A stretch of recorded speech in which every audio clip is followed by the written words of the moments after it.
The morning sunlight fell gently across the busy downtown street, the day everything in Rowan Hale's life changed forever.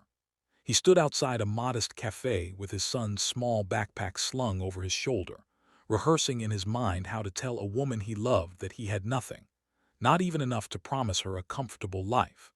But he had no idea that in a matter of moments, one heartbreaking decision would push him into signing a prenuptial agreement meant to protect her from his poverty. While completely unaware that fate had already placed $10 million in his name, waiting for him to discover it. If you believe in kindness, healing, and second chances, please like, comment, share, and subscribe to Soul Tale. It truly helps bring more stories like this to life. Rowan wasn't always this uncertain. Once, he'd had dreams carved from ambition and confidence, but life had shaken all of that loose. At 33, he worked double shifts as a technician at a struggling repair shop. His hands were rough, the lines on his face tired, and his heart guarded. But whenever he looked at his 8-year-old son, Milo, a bright-eyed boy with a gentle smile, Rowan remembered why he kept pushing through exhaustion and disappointment. Milo was the reason he woke up early, the reason he skipped meals, and the reason he swallowed his pride every time society reminded him he was barely scraping by. After his ex-wife left them years earlier, disappearing without a trace, Rowan became a full-time parent overnight. Bills stacked up like walls around him. He spent years doing everything he could, selling his car, picking up odd jobs, cutting back on comforts, to ensure Milo never felt the sting of their financial struggles. With time, the grief of abandonment faded and was replaced by a determined love that shaped both of their lives. Rowan didn't think he'd ever fall in love again until he met Marissa Ainsley. She was a senior architect at a reputable firm, graceful in her movements and confident with the calm composure of someone who built her life brick by brick. They met when his shop fixed her tablet. Their connection bloomed slowly, like a fragile flower discovering sunlight after rain. Marissa admired Rowan's humility, the way he spoke more with his eyes than with vanity, and the unwavering love he held for Milo.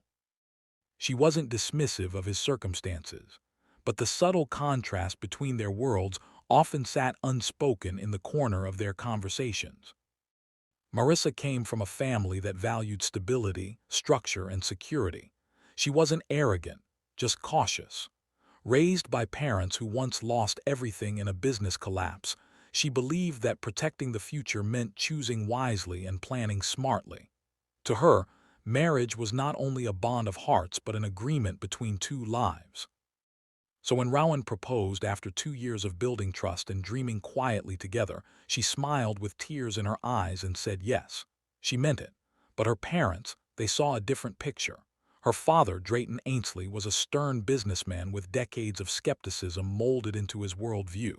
He insisted that Marissa protect her assets through a prenuptial agreement. He didn't know Rowan. He didn't see the man who would give his last meal to his child. He only saw a risk. Marissa struggled with the pressure. She loved Rowan deeply, but she also feared disappointing her family. And so, one late morning in the bright daylight of their favorite cafe, she brought up the prenuptial agreement. Rowan's heart sank. He felt the world tilt slightly as though gravity had shifted just beneath his feet. The cafe's warm sunlight suddenly felt like a spotlight exposing every flaw in him. He didn't argue. He didn't ask why love needed protection from a man who barely owned anything. He simply nodded, swallowing the sting rising in his chest. To him, signing the document was proof of his devotion. If signing a paper allowed him to keep the woman he adored and give his son the stability he deserved, then he would sign 1,000 papers without complaint. But later that day, when he returned home, reality weighed hard on his shoulders. Milo sensed something was off. The little boy walked to his father and wrapped his arms around his waist. Rowan held him back tightly, steadying himself through the pure innocence of that embrace. And while all of this unfolded, Rowan had no idea something life-altering was already moving toward him. Something unexpected, undeserved, and unimaginable. A week after signing the prenup, Rowan received a letter. The paper was crisp, the ink bold, and the envelope embossed with a seal he didn't recognize.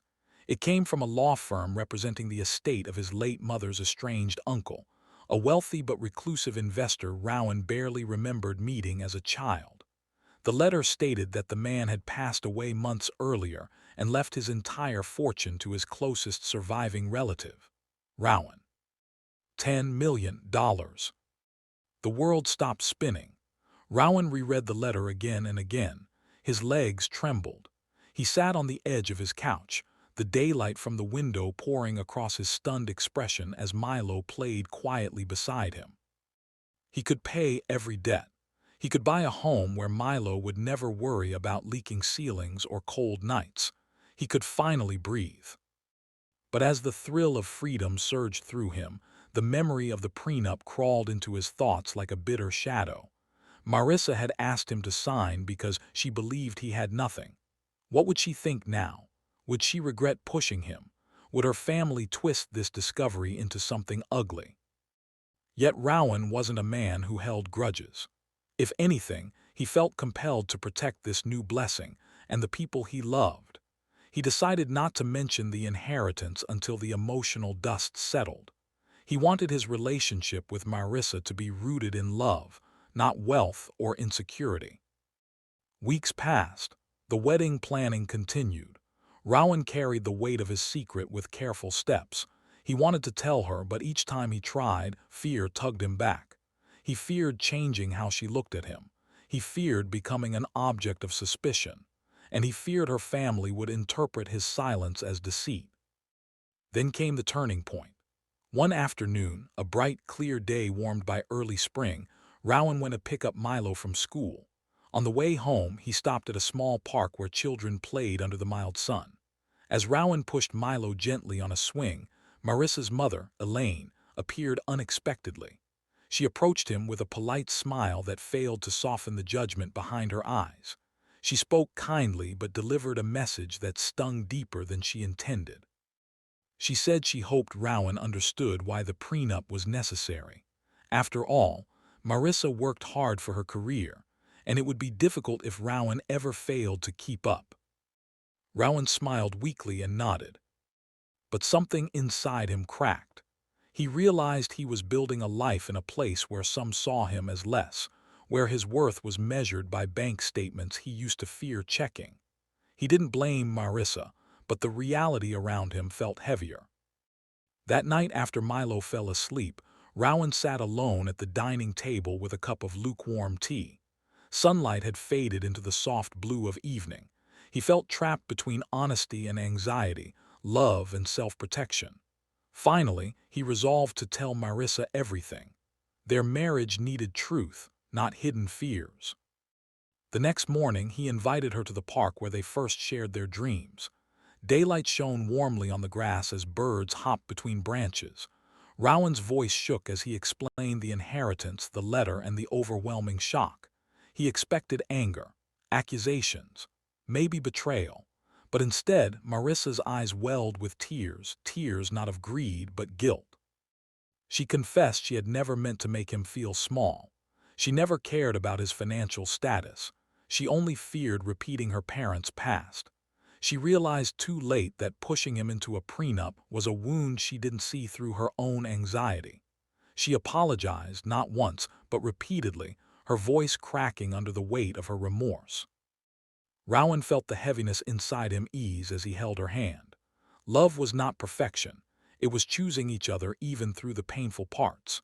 He reassured her that his silence came from fear, not mistrust. He explained that money didn't change who he was or how he loved. All he wanted was a chance to build a life where Milo could grow safely and where Marissa could love him without hesitation. Their bond grew stronger that day, clearer, softer, honest.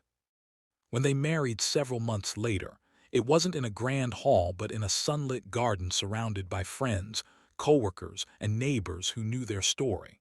Milo proudly walked ahead of them as the ring bearer. The warmth of the daytime ceremony wrapped everyone in peace. And most importantly, Rowan and Marissa tore up the old prenup and replaced it with a new promise. One written not on legal paper, but in the silent vows of two hearts that had learned, stumbled, grown, and healed together. Rowan later donated a large portion of his inheritance to children from single-parent homes, honoring the struggles he once carried. With the rest, he built a simple, love-filled life where Milo thrived, Marissa blossomed, and the past no longer cast shadows over their future. If this story touched your heart or made you believe in second chances, please like, comment, share, and subscribe to Soul Tale. Your engagement truly supports these emotional journeys. Special request: comment "Hope lives here" if you believe love can heal even the deepest wounds.